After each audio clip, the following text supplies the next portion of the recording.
Sadhguru Jagi Vasudev is a realized master, mystic, and yogi. He has shown the way for people to attain to their natural joy and to live life with experience from one's own inner nature. His presence is filled with grace and compassion.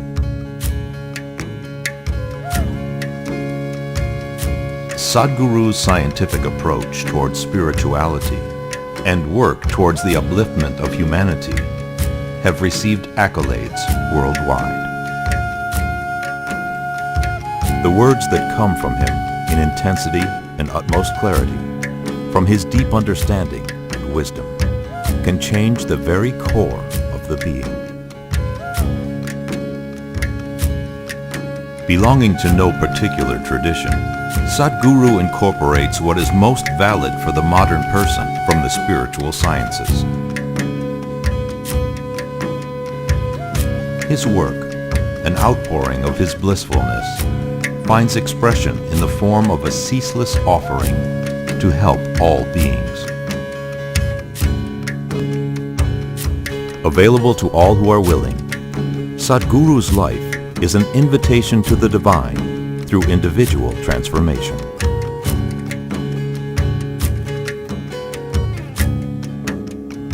Welcome to the silent revolution of self-realization.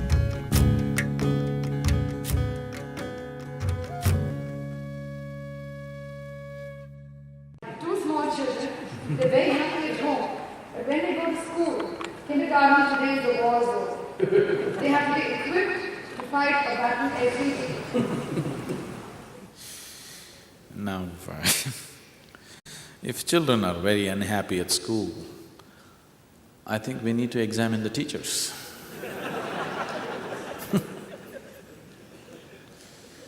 Because it's a natural human trait. It's a natural human trait that when you get to know something that you did not know, it brings much joy to you. Is it so? Yes? Learning is a natural human trait that when you learn something that you did not know, it should make you joyful. If learning is making people miserable, then we have not understood what learning is. Unfortunately, you are not sending your children to school because you want them to know, you want them to learn, you want them to earn. That's why you're sending them to school. It's an unfortunate way to handle education. That's not education. You want them enslaved, so the teachers are doing the job for you. You want them enslaved to what you call as economic well-being, so the teachers are just doing the job for you. You are not sending your children to school because you want them to develop a thirst for knowing, irrespective of whether it's going to make money or not make money, isn't it? So you better change your attitudes about education. We are coming up with a school where the whole whole focus of education is not going to be about suppressive information, but about kindling the thirst for knowledge. If the thirst for knowledge is kindled in the child, you can't stop him from learning. You cannot stop him from learning, he's going to learn anyway. But instead of kindling that, you're suppressing it, beating it down with your idea of what is education, because your idea of education is social status and money. It's a wrong way to approach education altogether. So, children, slowly, these joyful bursting pieces of life slowly become sad like this because you're just misorienting them completely. With the kind of compulsions that you have built within yourself, you're trying to put the same compulsions upon the children, which is not necessary. I find that the concept of your inner engineering as a way of life for children is very difficult because when they have to meet children from different walks of life, a different social milieu, and how does this inner engineering, which I would try to give my children at home, how would that withstand the competition, the pressure, the kind of lifestyle that other children have? how do my children go into this? If I were to… See, the pressure is only because you're putting two absolutely unique beings in comparison. What's your name? Meenakshi? Is there one more person exactly like you on this planet? Huh? No, fortunately so, isn't it? I'm joking. There's only one like you. There's only one like anybody here, isn't it? So each being is an absolutely unique being. That is so for your child also.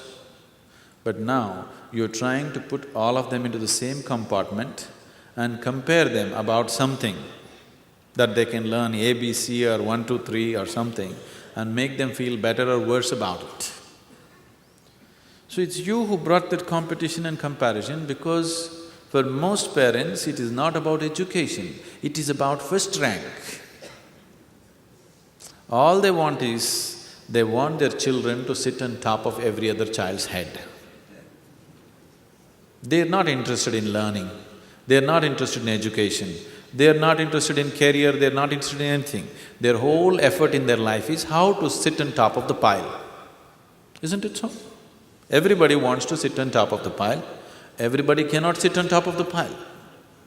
Only few will sit on top of the pile, others will naturally end up at the bottom and get suppressed. Isn't it so? Whatever activity, if our focus is just to sit on top of the pile, naturally many others will get suffocated under the pile. This is bound to happen, there is no other way. So that orientation of education has to go. No, I cannot do anything, the schools are like that. No, schools are just catering to your attitudes. If your attitudes change, the schools will change. They want to run the business the way it works, isn't it? All you want is somehow you want your child to get 100 marks, it doesn't matter what happens to the child. You want your child to get first rank. They're just trying to cater to it because you're paying them. They're trying to fulfill the job. In the course of your activity, the child is getting ruined, but it doesn't matter. Your child is unhappy, it doesn't matter. You want him to be first rank. This is a sickness which has to go. True human genius will not flower if this kind of education happens. True human capabilities will not find expression in competition. True human capabilities will find expression only in absolute relaxation. Your mind, your body will work best, will find fullest expression only when you're joyful and peaceful and quiet within yourself. When you're trying to race with somebody, you're only thinking of doing one step ahead of him, that's all. You're not thinking of what is your ultimate potential to do. We're just ruining a whole generation of people with the kind of schooling we're doing. Guru, you mentioned the school. What is your vision in using education to produce an ideal human being? How do you balance an international standard of education along with spiritual values? So the school that we're talking about right now, there is going to be no spirituality. No spirituality at all. We don't want to bring spirituality into a child's life. We will teach them some simple forms of yoga for mental and physical health, that's different. But no spirituality will be brought to them as a part of education, never. Because spirituality should not be brought about like that. Maybe after they finish their education, if they want to go through a stint of 3 months or 6 months of spiritual training, they can, that's by choice. That anybody can go through. But the children who… because the premise is also we will move it out, only 1 or 2 years it'll be in the ashram, after that we will move it out close by. Already we're making necessary arrangements for that. So the school will not try to teach any spirituality. At the same time, we just want to cultivate a certain openness in the human being. See, somebody turns successfully spiritual because he has developed a certain openness about life. He has no conclusions about anything. He is willing to look at everything. This is something we will cultivate in the child. That the child learns to look at every aspect of life with absolute openness, without prejudice, without any religious, cultural or any kind of inclinations, with absolute openness to every aspect of life. If that happens, whether you talk spirituality to him or you don't, he will anyway turn spiritual. Spirituality will be a natural part of his life, not something that he pursues going to an ashram or someplace. It'll be just a natural part of his life because he has developed an openness to every aspect of life. And actually, education was supposed to be that right from the beginning.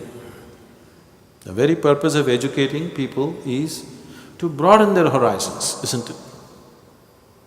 But you tell me, as people are getting educated, are they broadening their horizons or are they becoming very narrow?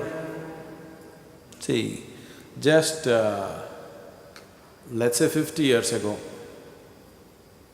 in India there still are such families, but everywhere in the world, people lived in large families.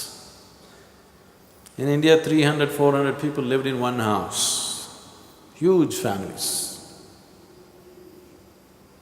There was no big problem, you know. They knew how to adjust with each other and go on because 400 people living in one place is a challenge. That's what the ashram is.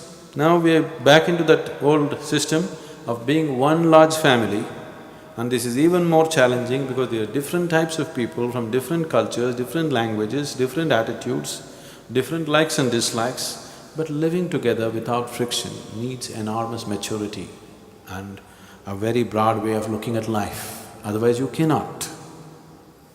But just see now, as modern education came, slowly we can't even live with our own parents anymore. We just thought husband, wife, children, this is family. But now in the last 15, 20 years, even that is going away. Family means just you.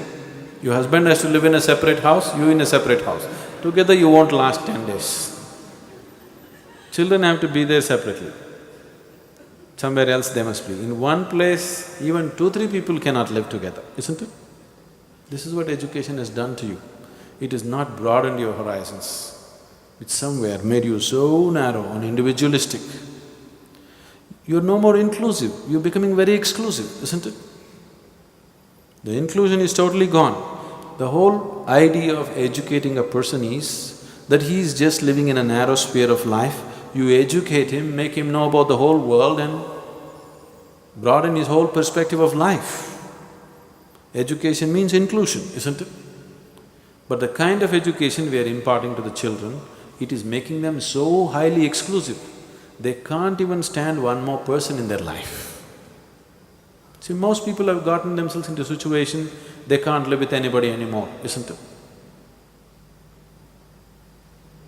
So, that is not just individual, it is it's the phenomena of the world, it's a generational phenomena because of the kind of education that's being imparted.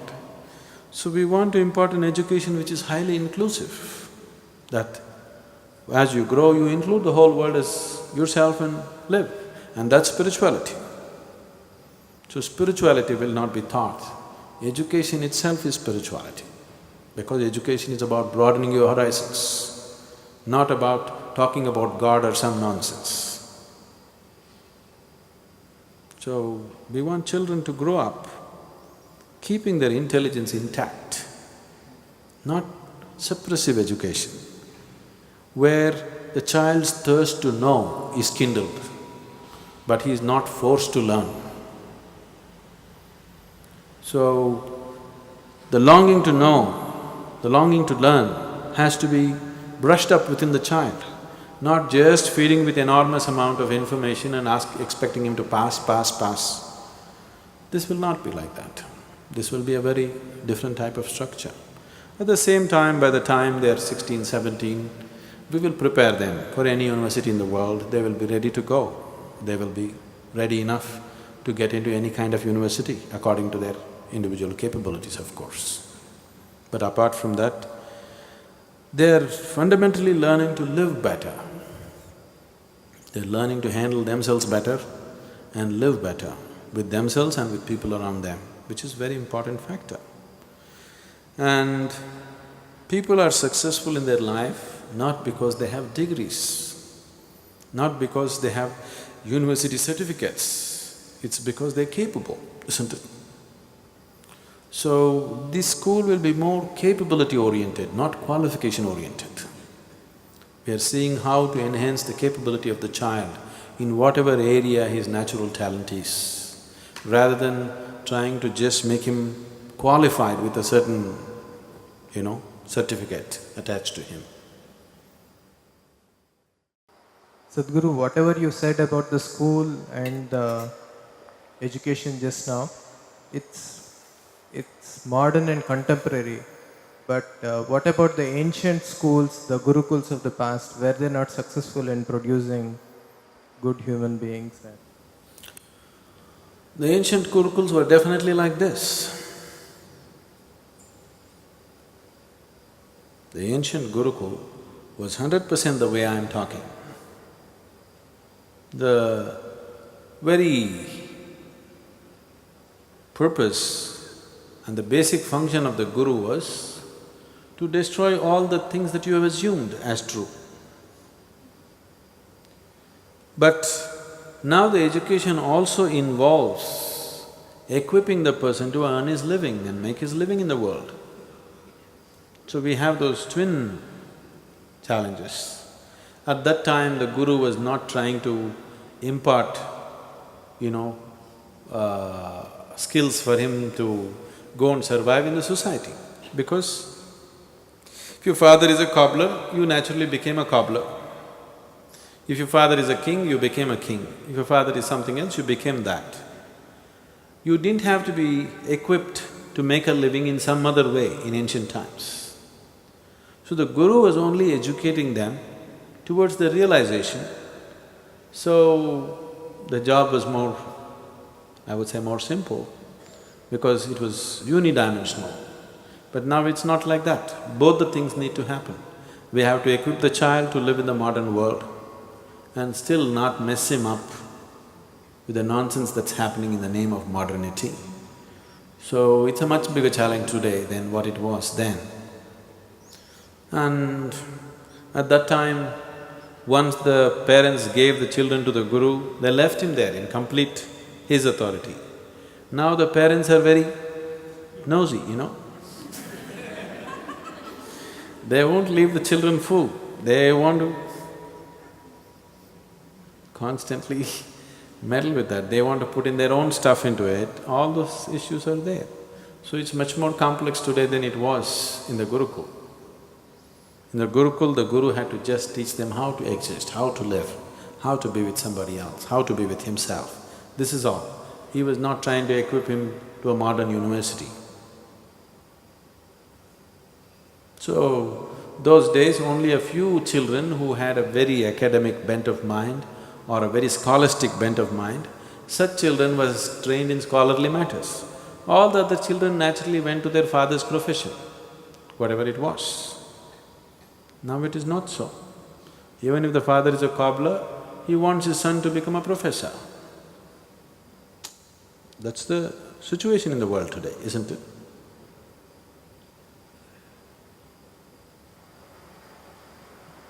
But you're saying there'll be no spirituality in the school, isn't that a shortcoming?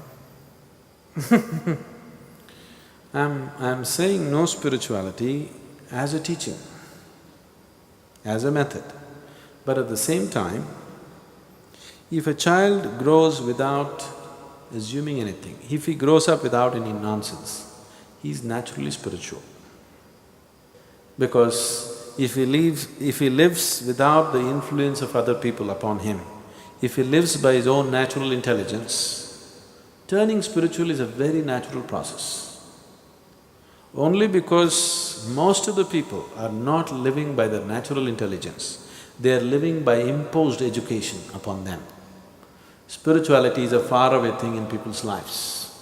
Otherwise, if people live by their natural intelligence, turning spiritual will be a very normal process for most of the people, except a very small percentage who won't go that way for various other reasons.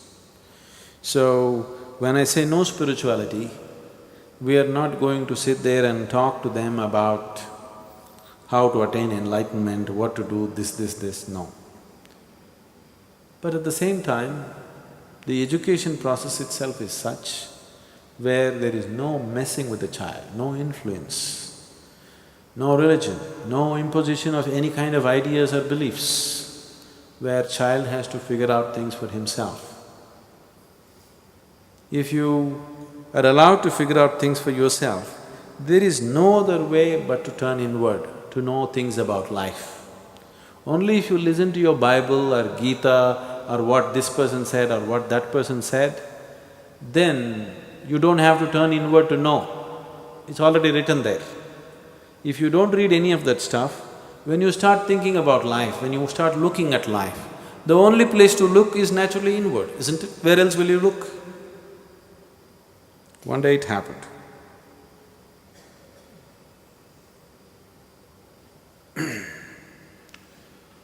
A lady who was a big professor in the university bought herself a home appliance, a little complex home appliance. She took it home, she read the instructions and tried to put it together, all those pieces that came in the package. She just tried very hard, she couldn't put it together. She left all those parts in a heap and went to work. When she came back in the evenings, to her surprise, the appliance was properly assembled and already used. She called the maid and asked, "Who fixed this?" She said, "I did." She couldn't believe it. "How did you do this?" Then the maid said, "When you don't know how to read and write, you have to use your brains."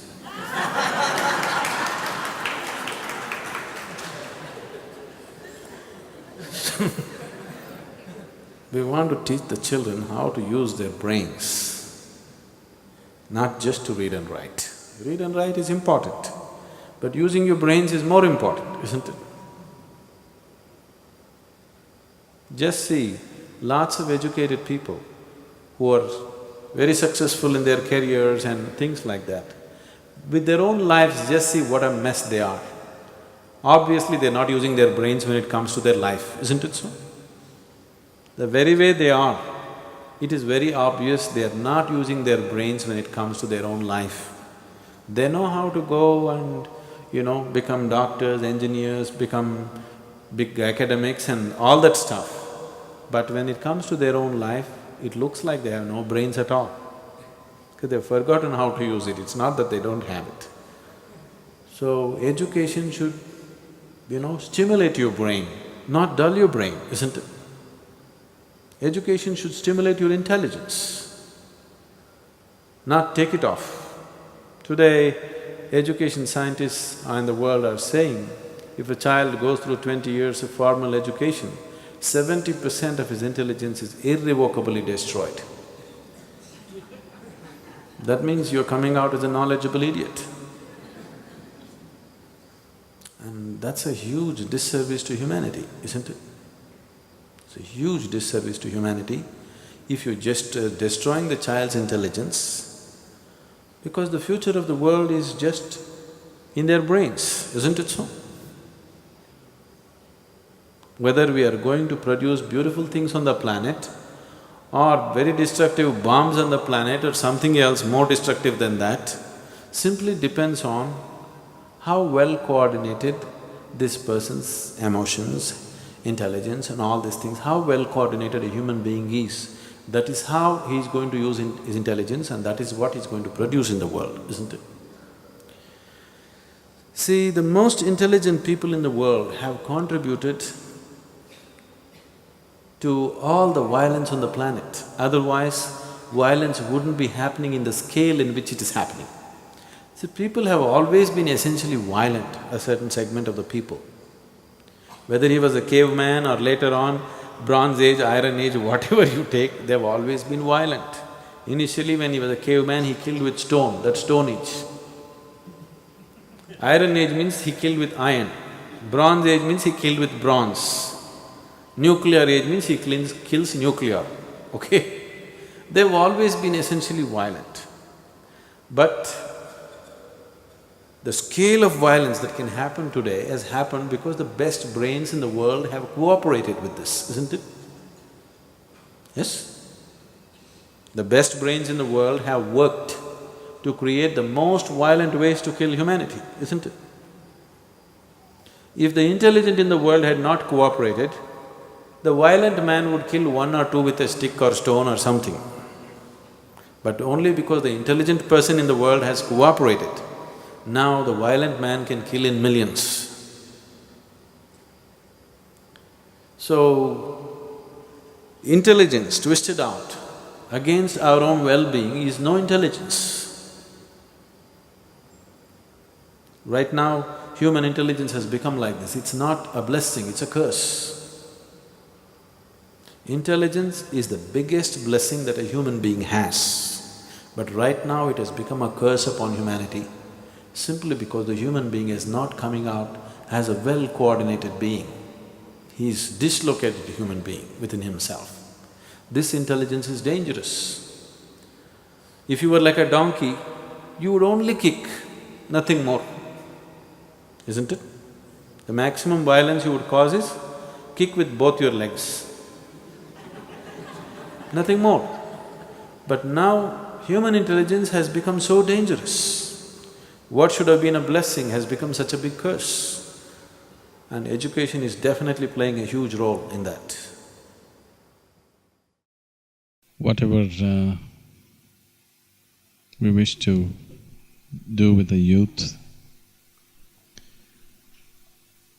one thing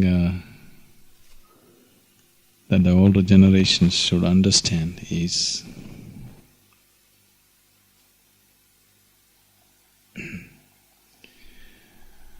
what you're referring to as youth is that segment of humanity which is more alive than you. What I see is,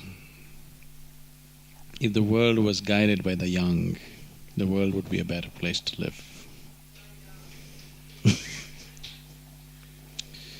It is just that because youth means it is that segment of humanity which is in a high energy state. Because they're in a certain level of high energy compared to the other part of the humanity, it is just that every little thing that they do is little exaggerated. It's little bigger than what the other people can do. If something constructive has to happen in the world, it has to be youth. If something destructive has to happen in the world, it has to be youth, isn't it? Because they're much more live than anybody on the planet. So instead of always treating youth as some kind of a disease that needs to be handled, we must understand youth is much more live than the other parts of humanity. It's better to be guided by the youth than trying to fix them to do what somebody else thinks is right. It is just that because they're in a certain state of listless energy, if there is no inspiration, if there is no proper guidance, it very easily turns negative. But otherwise, definitely they're closer to life than anybody. Actually, it would be wonderful if this world was guided by little children, because they're closer to life than anybody else. See, after all, everything that you wish to do on the planet is just for human well-being, isn't it so? Yes? Human well-being means human happiness. If you look at your children and yourself, definitely your children are a lot more happier than you, isn't it so? Yes, they're capable of more happiness than you in 24 hours' time.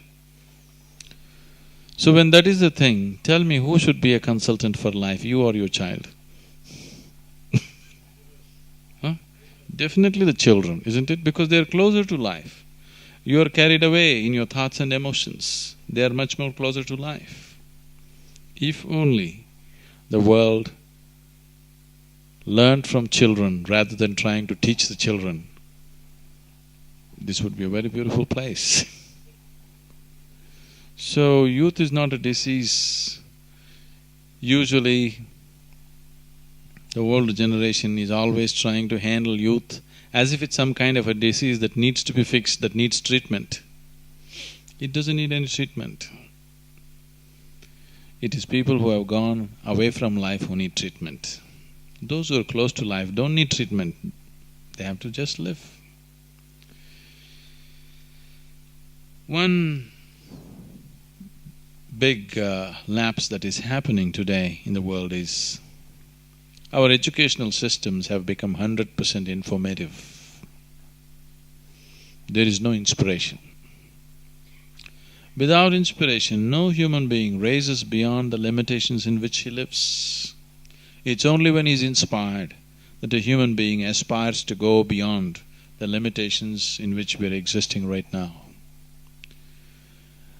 And today education has become totally bereft of inspiration. A teacher is not somebody that is worth looking up to, unfortunately. Because when it's all information, you can as well get information from an audio or a video or internet or wherever. You don't really have to listen to your teacher. The teacher is not the best means of transmission when it comes to pure information. A book is better, internet is even better. Only if the teacher's role is to inspire people to learn, to create a thirst for knowledge and things like that, only then a teacher's role has something to give. If he's just trying to transmit information, the other means of transmission are better than a human being, because human being can always misinterpret, isn't it?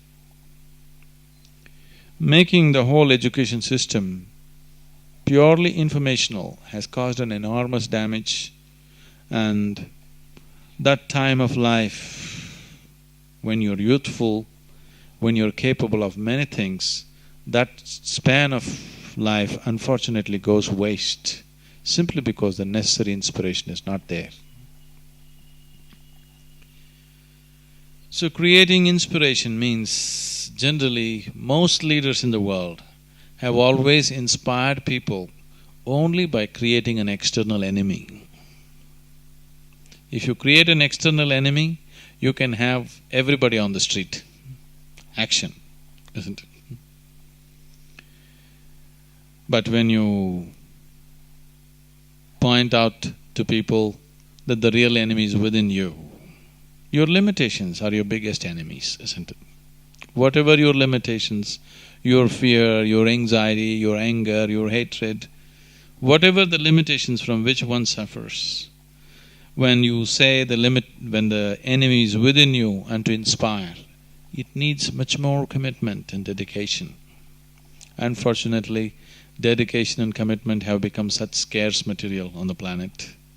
Everybody is thinking of doing one big mela one day and getting the youth inspired into wonderful states. Such things won't happen. It needs a daily committed, dedicated work. It's a lifelong thing. It's not that today you do something, everything is fixed. There is no such possibility. Unless we are willing to… It's like nurturing a plant, it's like nurturing a tree. If you want it to bear fruit, you have to nurture it every day. Every day you have to water it, every day you have to take care of it. If this dedication is shown by the adults, the grown-ups, you will see youth will do miraculous things. Only because such dedication is missing in the general population, youth seem to be disoriented. They don't know what to do, they'll do their own things. Short-term things. Because everybody is working on short-term goals, youth also work on short-term goals. See, after all, every human being, just every human being in the world, is concerned about human well-being, isn't it? no, there is a criminal, no, there is a thief, no, there is somebody else. They are also concerned about human well-being. It is just that his idea of human well-being is just this human being. Yes? A criminal also is concerned about human well-being, but his idea of humanity is just himself. Somebody's idea of humanity is he and his family. Somebody else's idea of humanity is he and his country. Somebody else's includes the whole world. Everybody is concerned about human well-being in different proportions. So, one big thing that needs to happen with the youth and with everybody is that their identification with humanity is not limited to just themselves, that it includes the larger society and the larger world around them, which is missing in education. The modern education is constantly training people only to think about themselves and nothing else but themselves. All the science that you see in the world, the attitude, there's nothing wrong with the science itself, but the attitude, the way in which the science is conducted is like everything here is here only to be exploited for our well-being, isn't it so? Now we destroy wantonly and then we talk about protecting the environment, then doing something else, all patch-up jobs. Because the whole process of science is only about how to use everything for your comfort, for your benefit. So initially you use the planet, then the trees and plants, then the animals, then of course the human beings also. You use everybody to your comfort and well-being.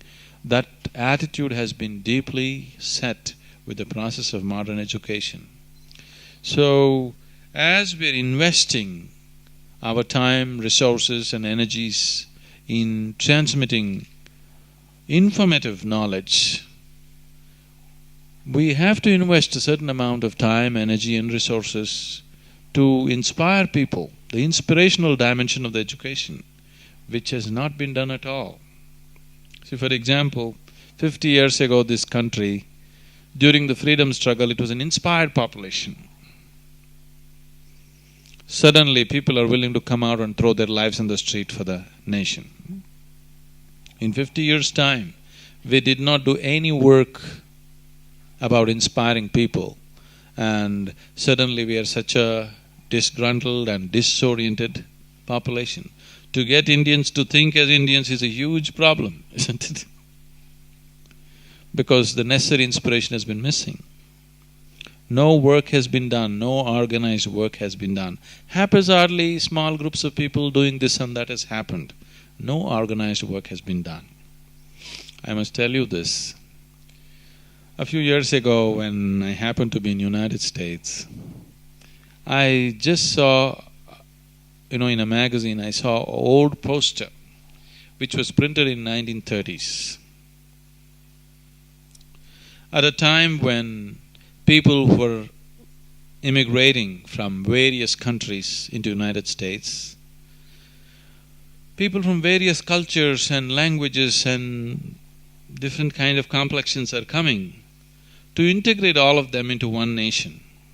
To what extent the authorities took efforts means, I saw this particular poster and then I came to know so many other things that the government did. This poster was about, this is for the Italian wives, because a large number of Italians were moving into United States. To make an Italian housewife into an American housewife, how she should keep her kitchen, how she should tie her apron, how she should serve the breakfast as an American wife. For every Italian immigrant that came in, they are supposed to fix this poster in their kitchen so that she knows how to integrate herself as an American housewife, and inspiring her how she's American now, not Italian. I'm just taking this example because the authorities took that kind of care to inspire people to feel like one nation.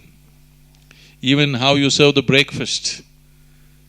The government is teaching people how to serve the breakfast in your house, not in the restaurant, to your own family, to make you a part of one nation.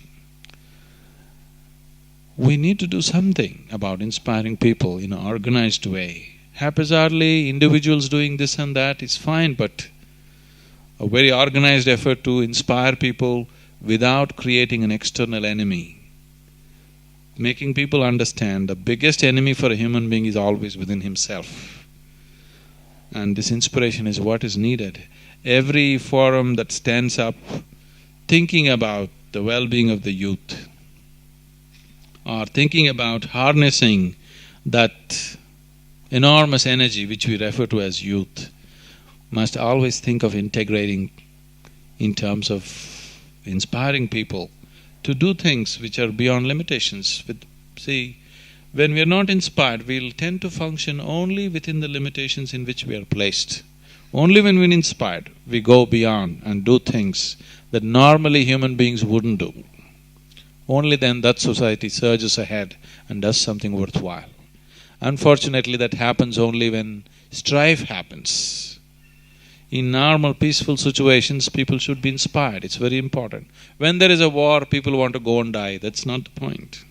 When everything is well, to be highly inspired, to keep and to create the situations that we want in the country and in the world is what's needed. And it's not one day's work, it's a lifelong work. You are my perfect mirror, you show me what I'm not. In the endless pit of what once was me, layer and layer you peel off me. The pain it is, but the joy it brings. So thank you for showing me what I'm not, for showing me what I could be.